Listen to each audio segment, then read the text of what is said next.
ავღანეთში სამთვენახევარი წასული. ამბოლოს ველაპარაკეთ და კიდევ თვენახევარში ჩამოვალ არინერვიულად.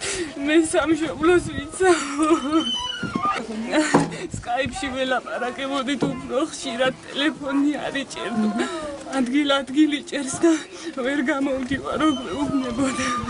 სკაიპში რომ ველაპარაკეთ ყველაფერი კარგად არისო გითხრა და იმედი გქონდა და გვიბრუნდებოდა სახლში. ჩემო ძმაო მეორე ინფორმაცია არაფერი არ გვაქვს. ვიცით რომ თავდასხმა მოხდა და 3 ქართველი დაღუპულია და ერთ-ერთი ჩემი ძმა არის. ბავშვობიდან მეგობრობდით. ნამდვილად ისეთი ბავშვი იყო რომ შესაშველი ადამიანი იყო და სამეგობროში ყველას უყვარდა, საახლობლებში, სანათისეულში. ყოველთვის ჰქონდა მისწრაფება რომ საქართველოს სადარეგიზო მომდგარიყო. ანუ სურდა ჯარისკაცობა.